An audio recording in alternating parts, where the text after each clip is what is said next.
지난 주간 이후에 이어지는 말씀의 내용들 조금 중복이 됩니다. 자, 하나님께서 사람을 지으시고 나서 에덴이라고 하는 지역에 동산을 창설하셨어요. 그리고 나서 거기에서 지으신 사람으로 하여금 살도록 허락하셨죠. 그게 이제 8절의 말씀입니다. 자, 그리고 나서 이제 9절에 보니까 에덴 동산 안에는 여러 많은 종류의 나무들이 있었어요. 또 보기에도 아름답고 먹기에도 좋은 열매 맺는 나무들이 있었습니다. 자, 근데 동산 가운데에 두 종류의 나무가 있었는데, 자, 생명나무와 선악을 알게 하는 나무가 있었다라고 자, 두 종류의 나무를 설명하셨어요. 자, 그리고 나서 오늘 본문을 보니까 10절서부터 14절까지의 내용은 에덴 동산에서 자, 4개의 강이 흘러나갑니다. 흘러나가서 주변에 있는 땅들에게 물을 공급하는 거죠. 그래서 자, 4종류의 강을 14절까지 설명을 하시고 15절에 자, 에덴 동산에서 사람들로 하여금 뭐 하라고 하셨어요? 경작하고 돌봐라, 가꾸어라 라고 이제 명령을 하셨죠. 자, 그리고 나서 오늘 말씀에 굉장히 중요한 내용이에요. 주제가 되어지는 말씀이 16절 말씀입니다. 자, 여호와 하나님이 그 사람에게 명하여 이르시되, 자, 동산의 각종 나무의 열매는 네가 어떻게 하래요? 임의로 목대로 먹으래요. 마음껏 먹어도 된다라고 허락하셨습니다. 근데 자, 17절 말씀을 보니까 선악을 알게 하는 나무의 열매는 뭐 하래요? 먹지 말라라고 명령하셨어요. 심지어 그 뒤에 뭐라고까지 말씀하시냐면 네가 먹는 날에는 반드시 뭐하리라? 죽으리라 라고까지 경고하셨습니다. 자, 오늘 말씀의 주제는 자, 하나님께서 먹으라고 허락하신 나무들 가운데 어떤 나무가 있냐면 생명나무가 있었어요. 자, 그리고 뒤에 마지막에 경고하시고 명령하셨던 나무가 선악을 알게 하는 나무입니다. 자, 이 생명나무와 선악을 알게 하는 나무의 영적 의미가 뭘까? 또 왜 이런 것들을 허락하셨을까라고 하는 것에 대한 주제로 함께 은혜를 나누려고 합니다. 자, 그리고 오늘날 우리에게 허락하시는 생명나무가 뭐고 또 우리에게 허락하시는 선악을 알게 하는 나무가 뭐냐라고 하는 것에 대해서 우리가 한번 다시 정립하는 그런 시간이 되었으면 좋겠습니다. 자, 첫 번째, 자, 1번 같이 한번 읽어볼게요. 다 같이 시작. 에덴 동산에는 선악을 알게 하는 나무만 있었던 것이 아니다. 자, 우리가 말씀을 읽으면서 물론 강조가 되었긴 하지만 자, 우리의 관심이 자꾸 어디에 쏠려 있냐면 선악을 알게 하는 나무에 쏠려 있다는 거예요. 자, 왜 먹지 말라고 하셨을까? 먹으면 뭐가 어떻게 되길래, 그리고 심지어는 왜 그런 걸 에덴 동산에 만들어 두셔가지고 나중에 문제가 되잖아요. 마치 문제가 되어진 것의 원인을 누가 제공한 것처럼, 하나님이 제공한 것처럼 생각하는 경우들이 있다는 거죠. 사실 이게 우리의 모습이에요. 자, 우리는 항상 어디에 관심을 갖게 되냐면 하지 말라는 것에 관심이 있어요. 먹지 못하는 것에 관심이 있고요. 어떻게 보면 하지 못하는 것에 관심이 있다는 거죠. 못하는 것에 관심을 많이 둔다는 거예요. 근데 사실 9절과 10절의 말씀을 쭉 보면 여러분, 먹지 말라고, 가지지 말라고 허락하신 나무는 몇 개예요? 딱 하나입니다. 그 외에 모든 나무는 다 뭐라 그랬어요? 9절에 보니까 이제 자, 16절을 볼게요. 각종 나무의 열매는 네가 임의로 먹어도 된다. 마음껏 먹어도 된다. 다시 말하면 먹지 못하는 나무는 딱 하나고요. 나머지 모든 나무들은 전부 다 먹어도 된다고 허락하셨어요. 근데 항상 우리의 마음은 먹어도 되는 모든 나무로 인하여 감사하고 그것으로 인하여 기뻐하기보다는 먹지 못하는 딱 한 가지 나무로 인하여 불편해지는 거예요. 자, 9절의 말씀을 보니까 에덴 동산에 보기에도 좋고 먹기에도 좋은 나무들이 풍성하게 있었습니다. 심지어 여러분 선악과만 있었던 게 아니에요. 그 바로 옆에 뭐가 있었어요 또?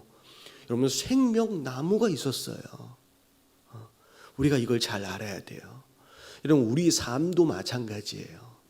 여러분 하나님이 우리에게 이미 허락하셔서 우리로 하여금 풍성하게 누리도록 하신 것들이 얼마나 많은데 항상 우리의 관심은 아직 주어지지 않은 그것에 마음이 불편해 있어요.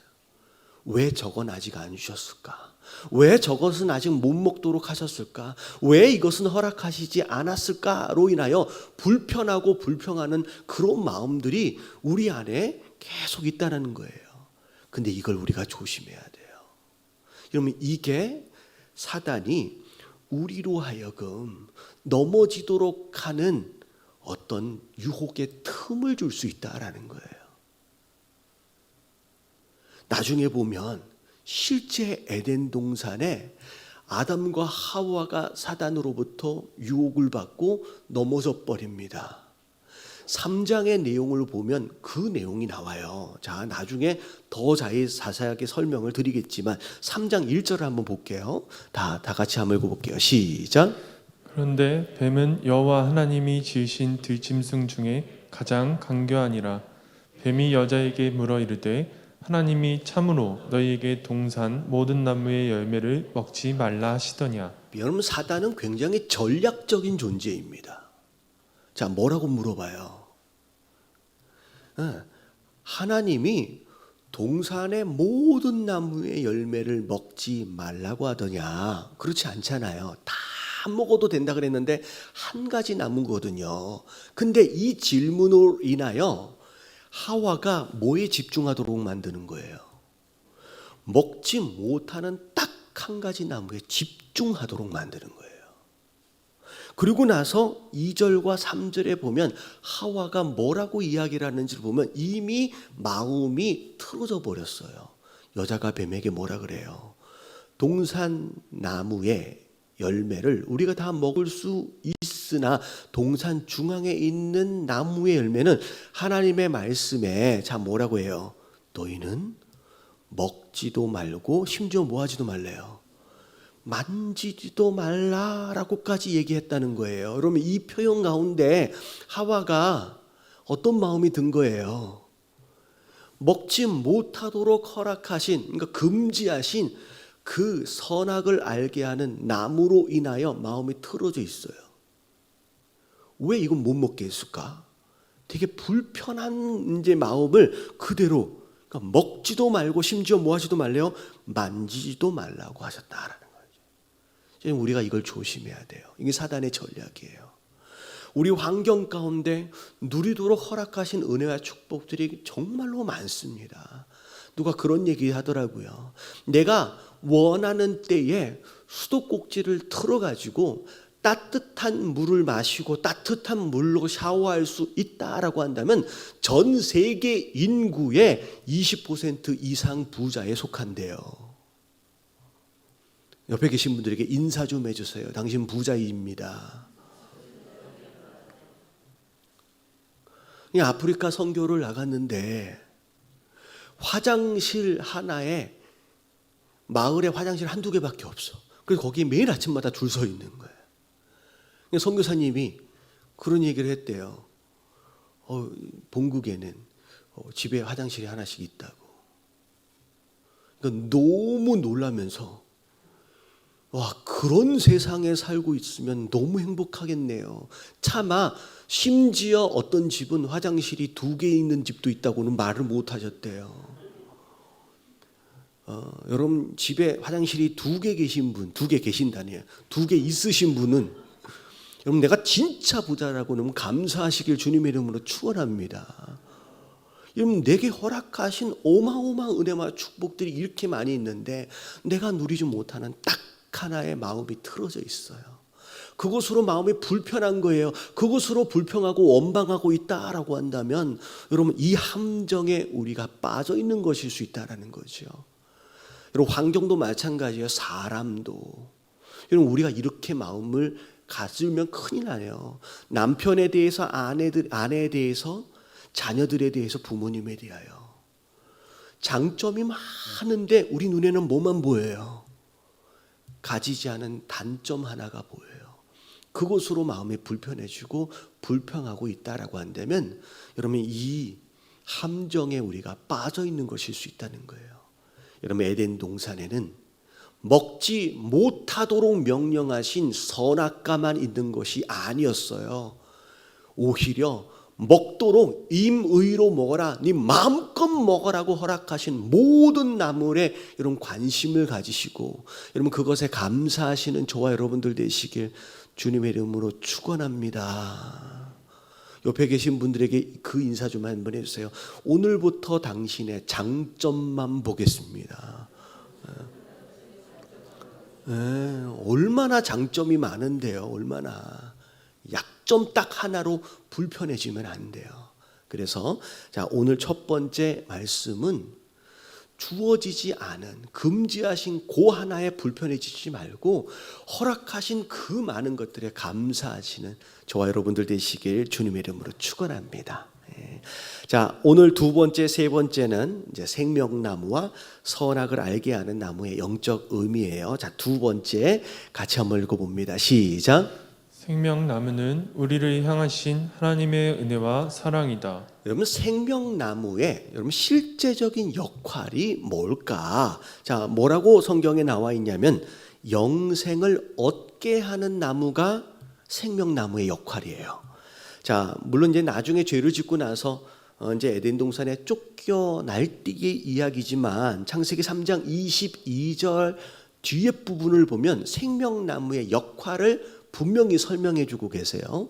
자, 그가 그의 손을 들어 생명나무 열매도 따먹고 뭐 할까? 영생할까 하노라. 그러니까 쫓겨날 때의 상황입니다. 그냥 어떻게 보면 쫓겨나기 전에는 에덴 동산 안에서 이 영생을 뭐예요? 이 생명나무를 따먹음으로 말미암아 자, 뭘 얻는 거예요? 여러분 하나님과 함께 하나님처럼의 영생을 누리도록 허락하셨어요. 여러분 이 생명나무를 통해서. 그래서 자, 우리가 알아야 될 게 뭐냐면 사람의 존재론적인 특징이 있어요. 이런 두 특징이 있는데 자, 하나님께로부터 온 불멸의 특징을 가지고 있는 존재입니다. 생기가 우리 안에 들어옴으로 말미암아 하나님처럼의 불멸의 특징을 우리 안에 소유하고 있는 존재예요. 근데 자, 원재료는 어디로부터 왔어요? 땅으로부터 온, 다시 말하면 먼지로부터 온 유한적 존재라는 두 가지 특징을 같이 가지고 있어요. 그래서 자, 불멸의 이 특징을 계속 이어가도록 하기 위해서 다시 말하면 유한적 특징을 이겨내기 위해서 눈에 보이는 생명나무를 허락하신 거예요. 그래서 동산 중앙의 생명나무를 따 먹을 때마다 뭘 기억하라고 하시는 것이냐면 너희가 무엇으로부터 왔다? 흙으로부터 온 유한적 존재이다 라고 하는 걸 기억하라는 거예요. 그리고 그걸 따먹을 때마다 이 영생은 누가 허락하신 것이에요? 하나님이 허락하신 것이다 라고 하는 것을 기억하도록 허락하신 거예요. 다시 말하면 그냥 원래 자동적으로 영생할 존재로 살아가게끔 하셨다라고 한다면 잊어버리거든요. 그러니까 따 먹을 때마다 내가 무엇으로부터 왔는지를 기억하게 하끔 하시고 내가 누구로부터 이 영생을 공급받고 있다라고 하는 것을 기억하도록 하셨다라고 하는 거예요.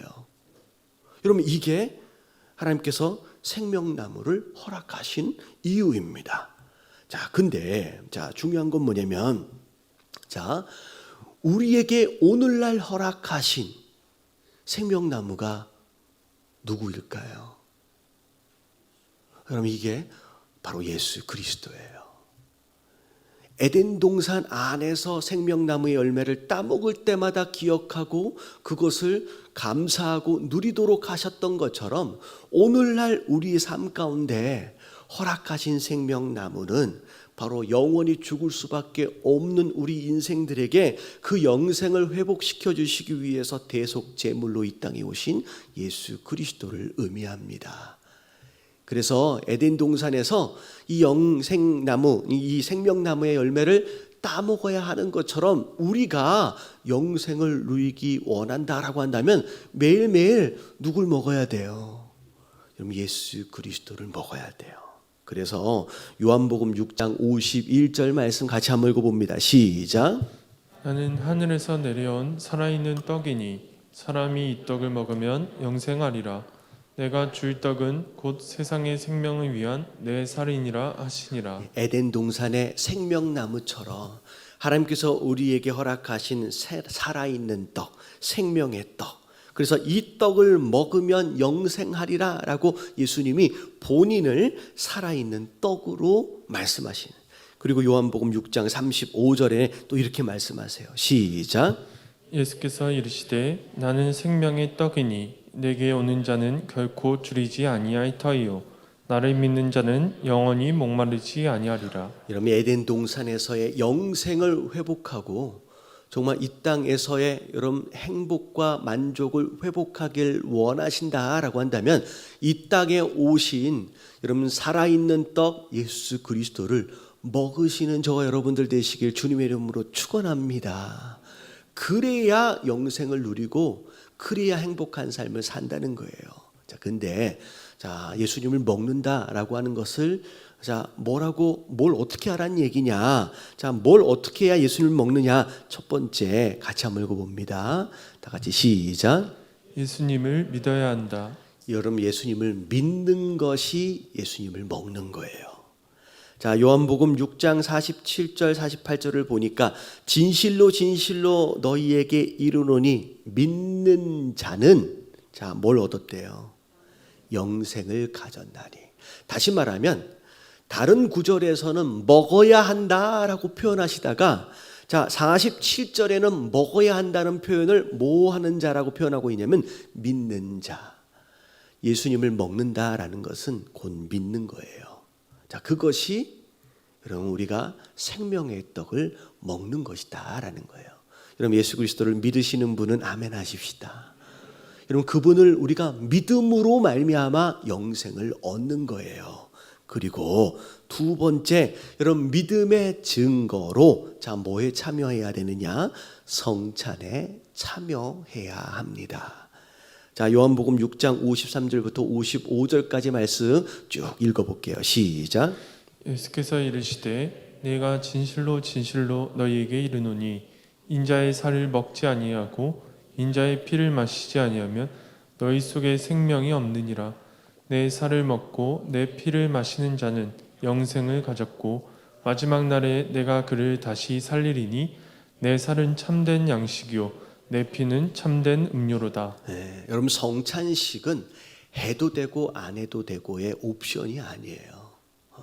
정말 내가 예수 그리스도를 믿는 것에 대한 증거이며 선포인 가운데 그 떡을 떼고 잔을 마심으로 말미암아 우리가 예수 그리스도와 여러분 하나가 되어지는 거예요. 그것으로 우리가 영생을 누리고 진정한 만족을 누리게 되어진다라는 거예요. 여러분, 에덴 동산에서 아담과 하와가 생명나무로 영생을 누리고 만족을 누렸던 것처럼 여러분 이 땅의 생명의 떡으로 오신 예수 그리스도를 믿고 그 성찬에 참여하심으로 말미암아 여러분 이 땅에서의 영생과 여러분 이 땅에서의 진정한 행복을 누리시는 저와 여러분들 되시길 주님의 이름으로 축원합니다. 그래서 생명나무는 바로 영생이 하나님께로부터 온다라고 하는 것에 대한 의미로 허락하신 거예요. 세 번째 말씀, 이제 선악을 알게 하는 나무가 무슨 뜻이냐? 다 같이 한번 읽어볼게요. 시작. 선악을 알게 하는 나무는 우리를 향하신 하나님의 왕되십니다. 선악을 알게 하는 나무의 실제적인 의미, 역할이 뭔지 두 가지로 제가 설명을 드릴게요. 선악을 알게 하는 나무의 기본적인 영적 의미는 하나님의 주권에 대한 순종입니다. 다 먹어도 되는데 이것은 안 돼라고 명령하신 거예요. 왜 안 되는지에 대하여 물어볼 수 있고 의미를 또 부여할 수도 있겠지만 그냥 하나님의 명령하심에 순종하도록 허락하신 딱 그 영적 의미를 갖는다는 거죠. 자, 우리가 잘 알아야 돼요. 여러분, 에덴 동산에서의 인간은 하나님의 거의 모든 권한과 능력을 위임받은 존재입니다. 다른 피조물하고는 아예 특징이 달라요. 자, 그래서 우리가 창세기 1장 28절에 우리가 보셨죠? 하나님이 모든 만물을 창조하시고 나서 그 창조하신 모든 피조물을 사람으로 하여금 정복하고 사람으로 하여금 다스리라고 명령하셨어요. 여러분, 정복하고 다스려야 할 권한은 원래 만드신 그분에게만 있는 건데 그분의 권한을 누구에게 주셨어요? 우리 인생에게 주신 거예요. 아담에게 주신 거예요. 하와에게 주신 거예요. 그러면 하나님의 피조물에 대한 하나님의 권한을 사람에게 위임하셨습니다. 심지어 자, 위에 나온 것처럼 생명나무를 통하여 하나님처럼 뭐 하는 존재가 됐어요, 이제. 영생하는 존재가 됐어요. 그러니까 어떻게 보면 표면적으로 보면 하나님과 사람을 비교하여 볼 때 다른 점이 그다지 많지 않습니다. 모든 피조물을 다스릴 수 있는 권한을 사람에게 주셨고 하나님처럼 영생할 존재가 돼버렸어요. 그러면 자, 어느덧 자, 우리 인생들이 시간이 지나면서 스스로 뭐처럼 생각해 버릴 수 있어요? 자기가 하나님인 것처럼 착각해 버릴 수 있는 상황이 벌어지는 거예요. 그래서 스스로 하나님으로 착각하지 않도록 하기 위해서 딱 한 가지 안전장치로 허락하신 것이 무엇이었냐면 선악을 알게 하는 나무예요. 그래서 동산 중앙에 특별히 생명나무를 따 먹을 때마다 바로 옆에 보이는 거예요. 영생을 얻는 그 순간순간마다 내가 하나님이 아니지 누구예요? 내 주권은 하나님께 있음을 기억하도록 하나님께서 허락하신 것이다 라는 거예요. 여러분, 우리가 많은 것들을 누리고 많은 능력이 있다 하여서 여러분 스스로 하나님 되어서는 안 되는 줄로 믿습니다. 혼자 살아갈 수 있는 존재인 것처럼 착각하면 안 된다라는 거예요. 그래서 이 선악과라고 하는 존재 자체는 너희가 하나님이 아니야. 너희에 대한 모든 주권이 나에게 있다라고 하는 것을 시각적으로 보여주시기 위하여 허락하신 것이 첫 번째 의미예요. 자, 그리고 두 번째 의미가 뭐냐면 여러분, 선악과를 알게 하는 나무의 실제적인 역할이 무엇이었을까? 자, 밑에 읽어볼게요. 시작. 선과 악의 기준의 주체가 되는 것. 자, 이게 무슨 의미냐? 여러분, 선악과를 딱 따먹고 난 뒤에 아담과 하와가 경험한 상황을 우리가 보면 창세기 3장 7절 말씀이 나와요. 자, 그들이 눈이 갑자기 밝아졌대요. 여러분, 눈이 밝아졌다라고 하는 것, 이게 무슨 의미인지는 우리가 잘 모릅니다. 그동안 앞을 보지 못하는 것은 아니었을 텐데, 근데 그 다음에 중요해요. 자기들이 벗은 줄 알았대요.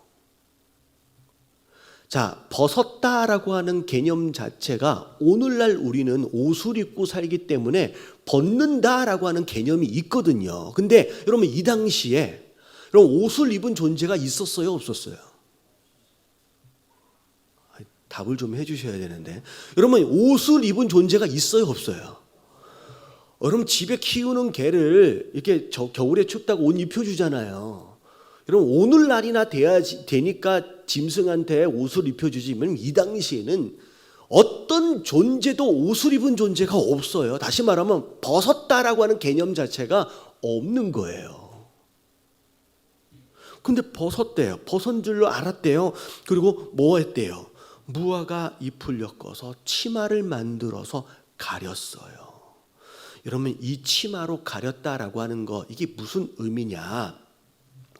스스로의 몸을 무엇으로 여겼냐면 부끄러운 것으로 여겼다는 거예요. 여러분 이게 가장 심각한 문제예요. 자, 왜 이게 심각한 문제냐?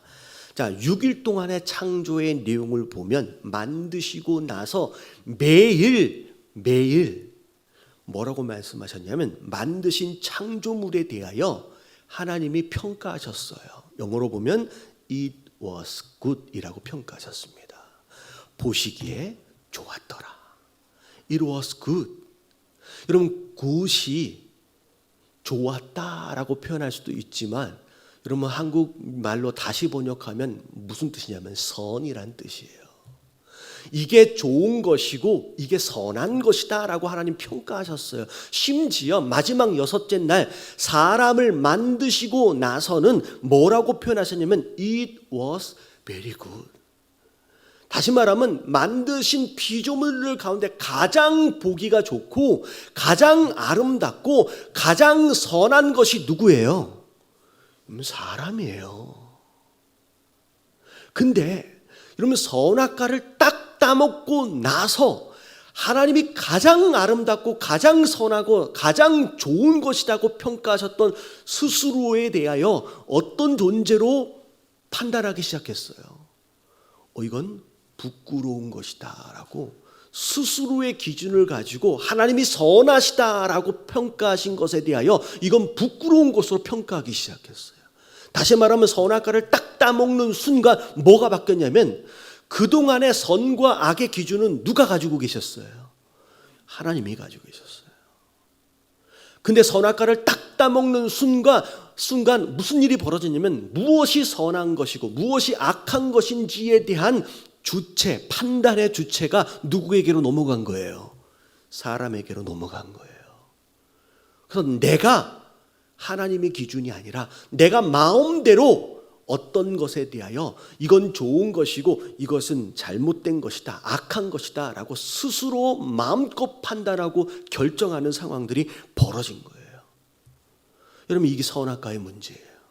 이는 오늘날 우리가 그 문제 가운데 살아갑니다. 내가 스스로 기준을 세워요. 내가 좋을 대로 판단하고 결정해 버립니다. 여러분 이걸 하나님은 이게 악이라고 말씀하시는 거예요. 그래서 구약 성경에 보면 이스라엘이 가장 타락했을 때의 모습을 뭐라고 설명하고 계시냐면 사사기 21장 25절 말씀 같이 한번 읽어볼게요. 시작. 그때에 이스라엘에 왕이 없으므로 사람이 각기 자기네 소견에 오는 대로 행하였더라. 가장 타락했을 때의 모습을 뭐라고 설명하고 계시냐면 각기 자기의 무엇대로 소견을 따라서 자기가 옳다고 생각하는 대로 그냥 살아갔대요. 이게 최고의 타락한 모습을 하나님 말씀하고 계시는 거예요. 근데 왜 자기 소견에 옳은 대로 행하고 살아가요? 뭐가 없어서예요? 왕이 없으므로. 여러분 기준이 없는 거예요. 여러분 이게 우리 인상의 타락상이에요.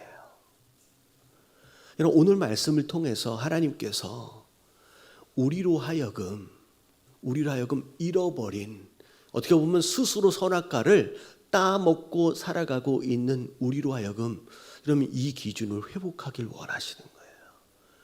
여러분 우리에게 허락하신 왕이 누구예요? 우리에게 허락하신 왕. 여러분 이 땅에 말씀으로 오신 예수 그리스도인 줄로 믿습니다. 너희가 스스로 기준을 세우고 마음껏 살아도 된다가 아니라 자 누가 기준이 되어져야 돼요?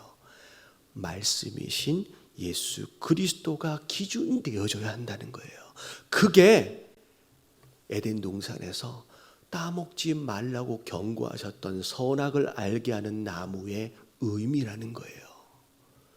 내 마음대로 결정할 수 있지만 내 마음대로 판단해 버릴 수도 있지만 하나님 명령하신 것처럼 그 기준은 내가 가지고 있을게.